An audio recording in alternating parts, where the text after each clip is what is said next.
than to assist in the salvation of souls. And this is where you and I can be silent.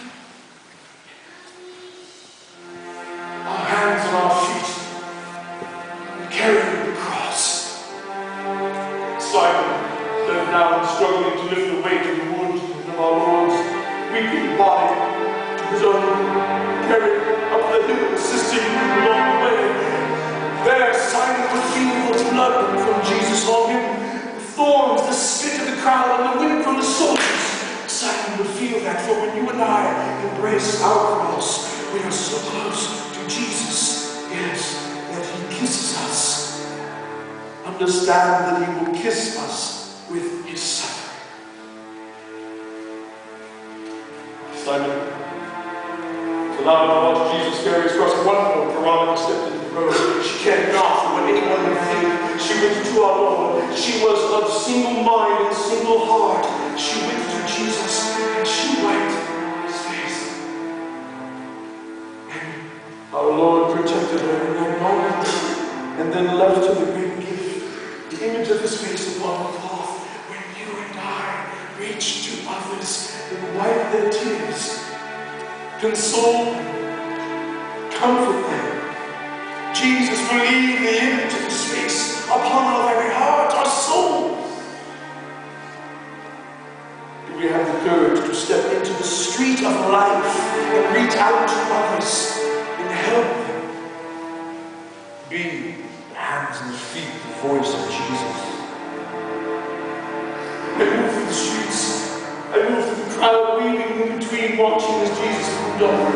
I saw him stop the women of Jerusalem as they wept for him. Jesus stopped to console them. And then as our Lord continued to move, I saw him stop near the top. I saw him raise his head. He was looking for the crowd, as if looking for something or someone.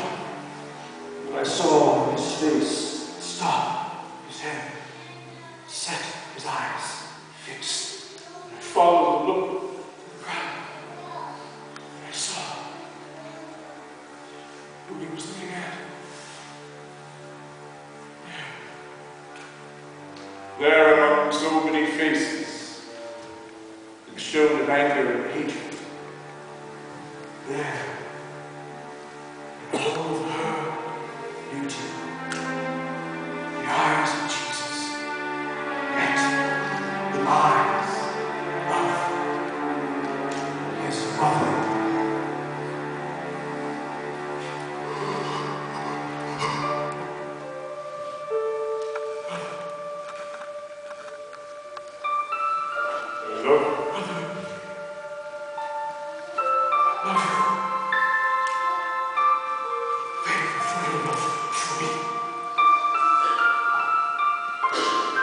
Mary looked at her son. What would she have thought? What would any mother think? Maybe she thought the first time she ever heard him call out. Middle of the night, maybe. Maybe she heard him call for her. She came into the room, there he would be in his arms, reaching up, a smile on his face. She would go to him. She would get him up. And as any mother does, as you know, she would hold her son, feeling the head resting perfectly on his shoulder, as if it were made to fit there. Little hands around her neck, small patting on the back, as he would pat her back as she was patting his. The smell of his hair, the beating of his heart. What parent does not know this? And she, that mother holding her child, they together would have danced around that room. But now, she watched her son.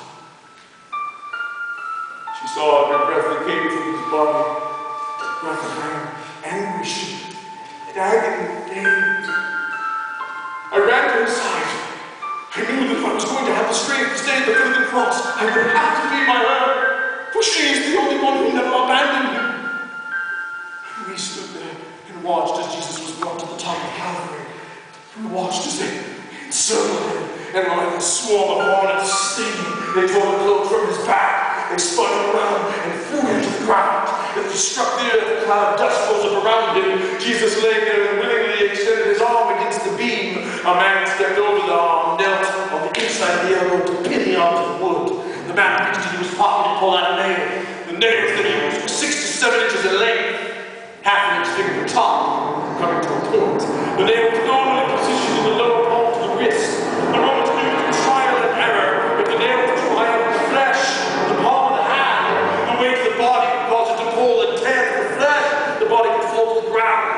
But then in the wrist, you can pierce between the two bones. You can literally hang the arm of the individual on the nail. But there is a nerve in that wrist, the median nerve, and when it is severed or crushed, pain like fire flows through the arm, the shoulder, into the pectoral muscle, and at times it can cause paralysis.